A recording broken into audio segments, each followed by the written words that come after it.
Yo, what's up YouTube? First of all, welcome to the channel. And second of all, let's just start with today's video. This video is meant for educating purposes only. It's not meant to look down on you or anything like that. But just want to showcase what the difference in setups are when you decide to have no setup at all or running a setup. So let's get out on the track and see you there. Just to be clear, I haven't run on this track on this year's game, only on F124. So I haven't practiced on this track at all. So I don't want to see the comments that I'm used to a self-made setup. But this first couple of runs is without a custom setup anyways, just a regular casual one that hasn't been modified. So these are literally my first couple of miles on the track on the Albert Park in Melbourne Street Circuit. So let's see what we get out of that. As you see at the delta time, I haven't set a personal best here yet. Here we are on the first serious lap where I got the track limits there, but we didn't really get any time at all there. But here we are to the line. It will be a low 118, a 118, 133 as you can see right there. And I will do a couple of water laps before I set my own setup up. The way I customize the setup will be just some general knowledge about the game. I will also explain some stuff, what works in general, what is important on this year's game, because you can't just take a setup from F124 and expect it to do great on this year's game. That just doesn't make any sense, because some setup options are also different on this year's game, like the ride height, which I would consider realistically, because in real life they also have changed the rules for ride height, especially for this year. So yeah, that's all about it. But let's see what the quickest lap here on with the regular setup is. So this time, which I'm showcasing now, turned out to be the fastest lap with the regular setup, 1:18.087, and I did some laps after this, but just couldn't improve. I wouldn't say it is the limit. I would say there is another 3/10 to gain from now. But I don't want to make this video too long, so let's see how it goes when I use a setup. So just get back into the garage and set the car up and show you of course what I'm doing. So let's take a look at the regular setup. I would say compared to last year, you can run lower wings without sacrificing too much downforce and generating too much understeer into the corners.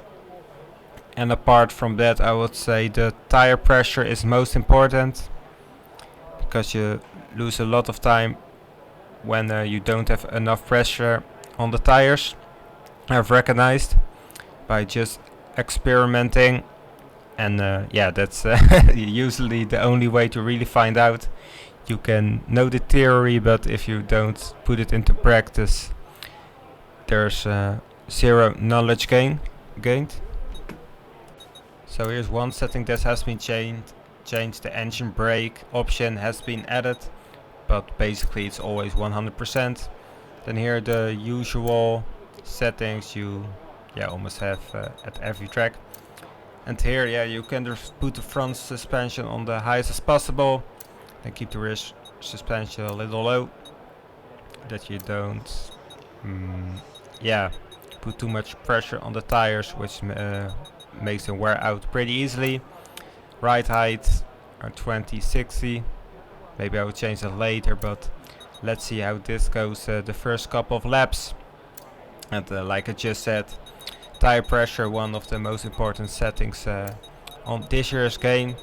It doesn't hurt the tires too much. I have experience. I only do 100% races, so I think that makes my opinion pretty valid. If you do 100% races, it's the best way to test it out. I think actually what will be most beneficial is the ride height. It's very important to have the correct ride height on track, especially with this ground effects car era, that you don't hurt yourself with the drag, especially into the corners.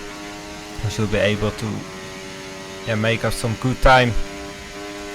And myself, I was pretty shocked by the results I was getting, because I remember on Spa-Francorchamps, especially that long straight with Rouge Radion onto Camel Straight at the end, I already gained 5/10 with my new setup, especially with, thanks to the ride height and the tire pressure. And you can just see how much you get over there, like almost a whole second. It's crazy to see those results.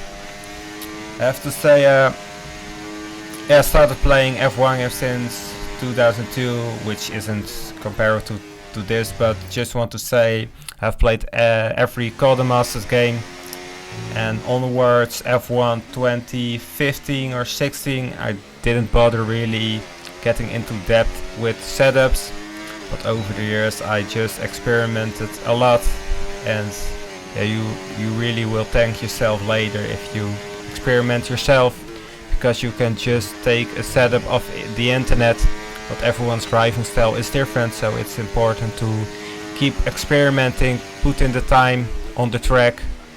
Maybe you don't have the time to do so and just want to make fun, but I would really recommend it to try it out, experiment a lot, improve on your setup, and just always keep developing on your game. And you surely will gain a lot of time, as we can see almost a second, and we'll just tweak some things and try to make a difference. Even though with all my experience I don't always get the expected results from the changes I'm making, but that's part of it. Of course, you know the characteristics of different tracks, but sometimes it just doesn't work out as you have it planned in your mind. And that's what keeps it exciting. If it will always be perfect, then what would make racing still interesting? But anyways, you're on the track. The changes you could see I just made, and this should be our fastest lap. So now we have made all the improvements, and this will be our final run. And let's see what we get after this. The final end result. So just a recap in general. Of course, the wings are important. I would say tire pressure and ride height is most important for how the car behaves into the corners, and suspension. In general, it's usually you run front suspension on 31 and a rear suspension between 5 and 15. Every year you got some general stuff that everyone basically does on the track, but at the end it's about how you feel in the car. Like, I could be completely uncomfortable with your setup, and you could be having the most confidence you ever had in the car. It's all about personalization of certain setups. Of course, maybe you might go fast with a setup from someone else, but at the end I will always keep believing in that, is that your own self-made setup will give you the most confidence when it's totally fine-tuned to your own needs. And at the end we still are 2 seconds off the pace of esports level, but overall pretty content. You also gotta be aware that since the update, the handling update, they reset the leaderboards. So it's basically right now the top dogs, the top drivers who are on We'll spend time on the track in time trial, but after all, if we compare it to the first few laps with the regular setup, we gained 1.5 seconds. That is huge, that's so great, and it really proves how own self-made setup really matters. So for now, I'm gonna say goodbye to you guys. Thanks for watching. If it was useful for you, please let me know in the comments, or if you still have questions. I'll be more than happy to answer them, and I hope to see you next time. Bye. Have a nice weekend.